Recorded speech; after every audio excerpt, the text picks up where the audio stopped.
عبد الرحمن صاحب نے پوچھا ہے کہ شکار کرنا کس حد تک جائز ہے؟ کیا اپنا شوق پورا کرنے کے لیے کسی بے زبان جانور کی جان لینا صحیح ہے؟ دیکھیں، اسلام نے غذائی ضرورت کے تحت شکار کرنے کی اجازت دی ہے اور جانور ذبح کرنے کی بھی اجازت دی ہے۔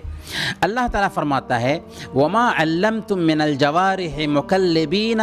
تُعَلِّمُونَهُنَّ مِمَّا عَلَّمَكُمُ اللَّهُ فَكُلُوا مِمَّا أَمْسَكْنَ عَلَيْكُمْ وَاذْكُرُوا اسْمَ اللَّهِ عَلَيْهِ، اور جن جانوروں کو تم نے سدھایا ہوا ہے، جن کو اللہ کے دیے ہوئے علم کی بنا پر تم شکار کی تعلیم دیا کرتے ہو، اور جس جانور کو تمہارے لیے پکڑ لیں اس کو تم کھا سکتے ہو، تمہارے لیے اس شکار کو کھانا جائز ہے، البتہ تمہارے لیے مناسب ہے کہ تم اس پر اللہ کا نام لو، یعنی شکار کے لیے بھیجنے سے پہلے اللہ کا نام لو۔ اسی طریقے سے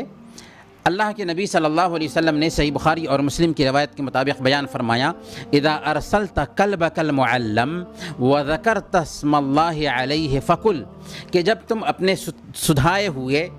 کتے کو شکار کے لیے بھیجتے ہو اور اس پر اللہ کا نام لیتے ہو تو اسے، جو شکار اس نے کیا ہے، کھاؤ۔ البتہ صرف شوق پورا کرنے کی خاطر شکار کرنے کی اجازت نہیں دی جا سکتی۔ اگر کوئی شوق پورا کرنے کے مقصد سے شکار کرتا ہے تو یہ اسلام نے اس کی اجازت نہیں دی،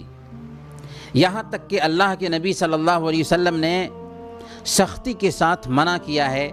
ایسے انسان کو جو شوق پورا کرنے کے لیے جانور کو مارتا ہے یا جانور کو نشانہ بناتا ہے۔